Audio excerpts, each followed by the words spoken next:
When I bought this house in 2008, I didn't have a yard. I had a 250 square foot weed patch.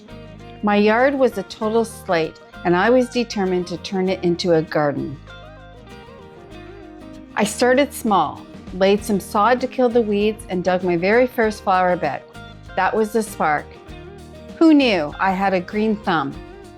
Over the next few years, I kept digging until those annuals turned into a flourishing perennial garden that bloomed from May to October. By 2015, I'd caught the bug. I did the unthinkable. I ripped out every last blade of grass. My garden became the yard. I made endless trips to the quarry, lugging back tons of rocks to build a rock garden.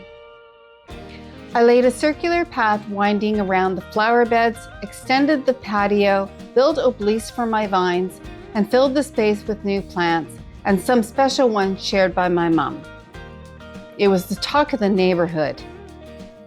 But by 2018, I realized the rocks were stealing my precious flower space, so I went a little crazy. I figured if I couldn't make the yard bigger, I'd make it look taller and lusher. I built a two-tiered garden with a rock wall and a stepping stone path to create the illusion of depth.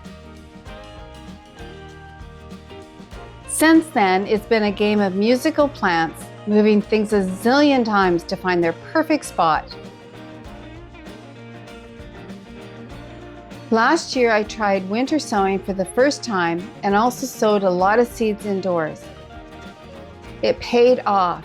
My flowers brought Monarch Butterflies to my garden for the very first time. Let me show you what my happy place looked like last summer when it was in full bloom.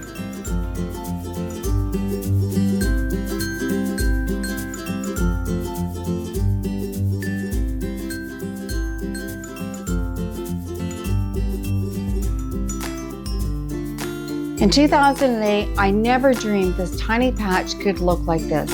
It's been a labor of love, patience, and a whole lot of dirt. And I absolutely love it.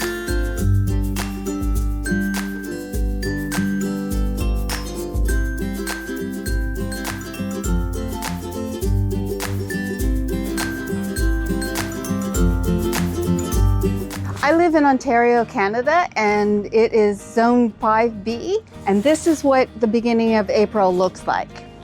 Things are slowly starting to come up. I see a little bit of green, but there's a lot of cleanup that needs to be done. I leave it till the spring to give some habitat for the little creatures.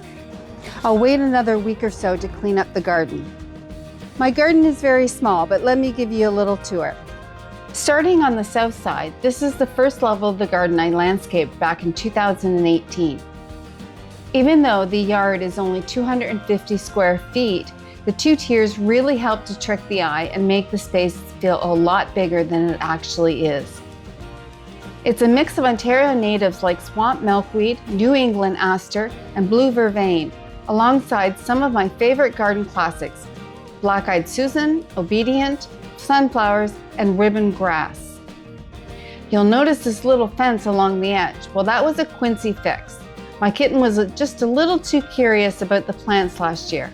It worked perfectly to keep him out, though I'm hoping he outgrows the curiosity in a year or two. Over here on the north side is my lettuce pad. It's the only vegetable squirrels won't touch, so I can actually count on having fresh greens for my salads. Last fall, I moved my Rose of Sharon, chickseed, and butterfly milkweed here to give it more sun, and I'm even squeezing in some snow peas and cabbage this year. We'll see if the squirrels leave them alone. To keep this area from becoming a swamp, I built this dry riverbed. It catches the runoff from the downspout and channels the water over these rocks away from the flower beds. No more drowning plants. Oh no, I definitely need to fix that bird bath. This area is a really special spot in my garden because it's where I plant my absolute favorite flower, zinnias. I've also packed phlox, a hydrangea, more black-eyed Susans, and wild bergamot in here, along with hostas and sedum ground cover lining the path. These containers are my winter sowing project from December. I've got swamp milkweed, Joe Pye weed, clematis, blazing star, and other natives in there. They should germinate once it warms up, and the best part is that they grow on their own without needing any care from me.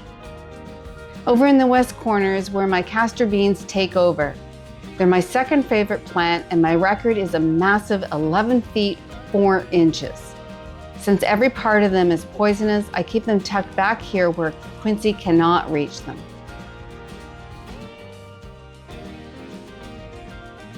I live in a condo, so privacy is a bit of a challenge. Since my honeysuckle shrubs are short, I built these trellises to create a bit of a privacy wall. Building 2 obelisks was another DIY project of mine from a few years back.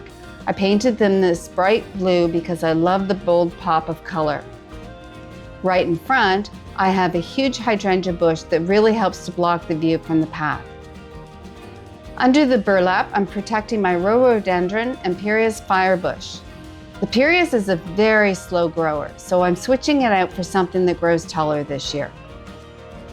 This part of the second tier is a mix of native plants such as great blue lobelia and anise hyssop, and classics like peonies, cosmos, and globe thistles.